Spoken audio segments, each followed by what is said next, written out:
বেগম লায়লা আলম মহিলা দাবা চ্যাম্পিয়নশিপ শেষ রাউন্ডের খেলা। ওমেন ফিদে মাস্টার অদিফা আহমেদ ৮ খেলায় পয়েন্ট পেয়ে এককভাবে শীর্ষে। অন্যদিকে নুসরাত আলো ৮ খেলায় ৬.৫ পয়েন্ট। চ্যাম্পিয়নশিপের জন্য অদিফা আহমেদের দরকার 0.5 পয়েন্ট, আর নুসরাত আলোর গেম উইন করতেই হবে। শেষ রাউন্ডের খেলায় নুসরাত আলো অসাধারণ খেলে হারিয়ে দিয়েছে বর্তমান সময়ে সবচেয়ে ইয়াং ট্যালেন্টেড খেলোয়াড় অদিফা আহমেদকে। অদিফা আহমেদকে হিসাব করা হয় বাংলাদেশের নেক্সট জানি হামিদ। তো কিভাবে সে অদিফা আহমেদ হেরে গেল আসলে, বা নুসরাত আলোই এত ভালো খেললো কিভাবে? চলেন আমরা সেই গেমটা দেখে আসি, সাথে থাকবেন।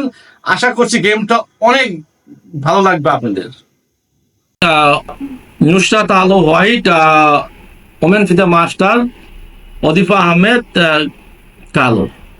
D4 D5 বিশপ F4 বলা হয় এটাকে লন্ডন সিস্টেম।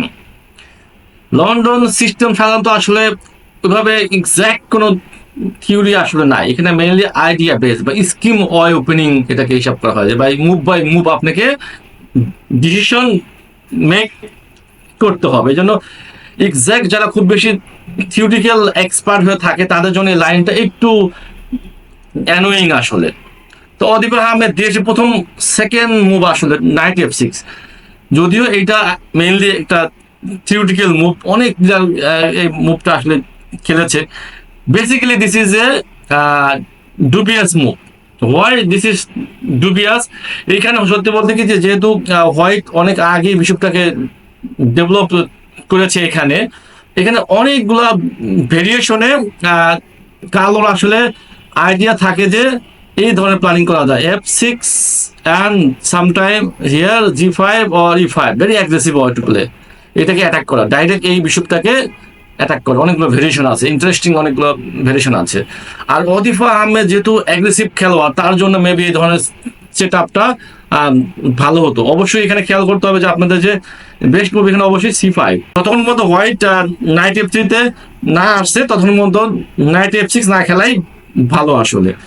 তো যাই হোক, আমরা দেখে আসি নাইট F6। ওকে, আফটার নাইট F3 নাও এখানে আসলে অদিফা আহমেদ যে চালটা দিয়েছে, ভেরি ব্যাড ডিসিশন। অদিফা আহমেদকে আমরা সবসময় জানি ভেরি ড্যাশিং, অ্যাটাকিং, অ্যাগ্রেসিভ, সাধারণত খুব ফেয়ারলেস চেস খেলতে পছন্দ করে, স্পার্ক আউ স্পার এই ধরনের চেস খেলতে খুব বেশি পছন্দ করে আসলে।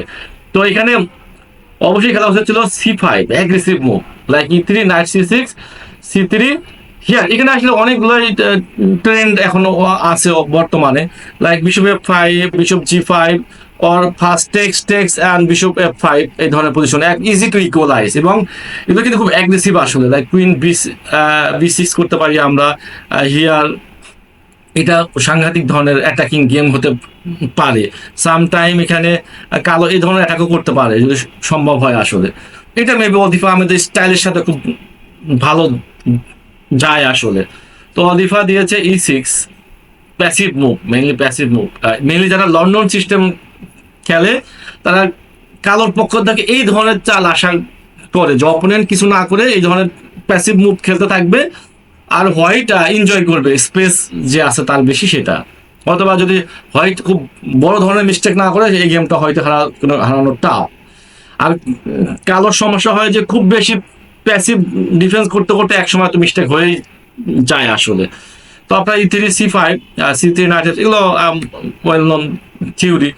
Night H5, bishop here F6, here again, here G6, another dubious move, too many pawn move, এগুলোকে কমিটাল মুভ হিসাব করা হয় আসলে। যদিও এটা অনেক গেম খেলোয়াড়রা খেলছে আসলে, কিন্তু সত্যি বলতে কি এগুলো মুভ আসলে ইঞ্জিন আপনাকে বলবে ইকুয়াল বা দেখাবে ইজ ওকে, কিন্তু একজন হিউম্যান বিইং এর পক্ষে এই ধরনের চাল খেলে ওভার দ্য বডি ইকুয়াল করা বা ভালো খেলা খুব টাফ আসলে।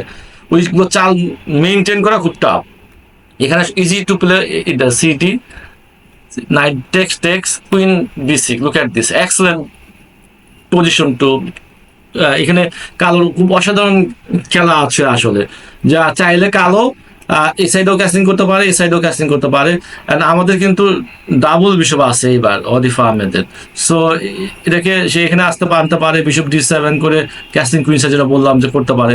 এখানে অনেক খেলা আছে, যে যে ধরনের পজিশন অদিফা আহমেদ পছন্দ করে এই ধরনের পজিশন আসতে সম্ভব ছিল আসলে। যাই হোক, অদিফা আহমেদ দিয়েছে another passive move G6।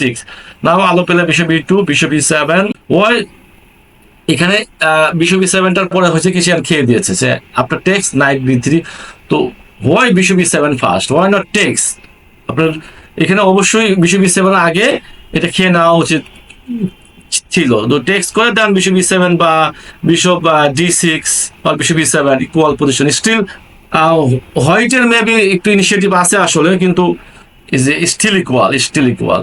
So bishop E7 এর পরে মেইনলি গেমটা এখান থেকে হারা আরম্ভ করছে অদিফা আহমেদ, যে আপনার takes, bishop takes, knight B3, bishop D6। Now very important move পেয়ে গেছে।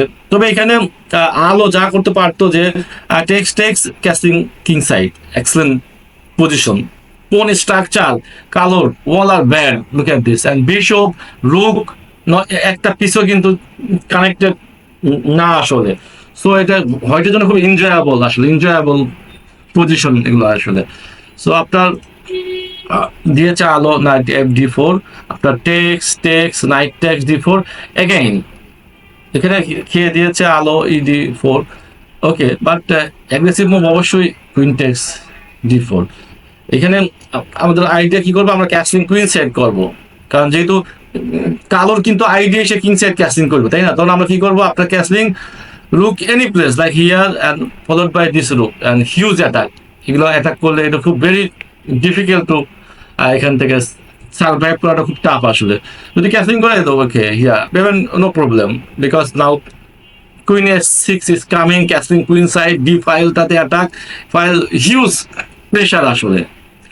যাই হোক, এখানে কে দিয়েছে একটু ইনঅ্যাকুরেসি, আপনার king F7। Okay, king F7 is the okay move now because ক্যাসলিংটা তো যা শেষ, গেম শেষ হয়ে যাচ্ছে। Queen D2, bishop D7, G4। Here again questionable move Adifa Ahmed, why B5? এখানে তো মানে আমি বুঝলাম না কি ধরনের আইডিয়া এটা। অবশ্যই তাকে পিস অ্যাক্টিভ, মানে অবশ্যই king safety and piece activity আজ দ্য মোস্ট ইম্পর্টেন্ট। মানে ওপোনেন্টকে অ্যাটাক করার মতো অবস্থা তো অদিফা আহমেদের নাই এখন। সো এই ধরনের চাল খুব হতাশাজনক আসলে। আপনার B5 game is over actually, and আলো পেলে excellent move night C5। Main problem is that আপনার টেক্স এখন দেখেন যে যতগুলো কালো স্কোয়ার আছে সবগুলো উইক।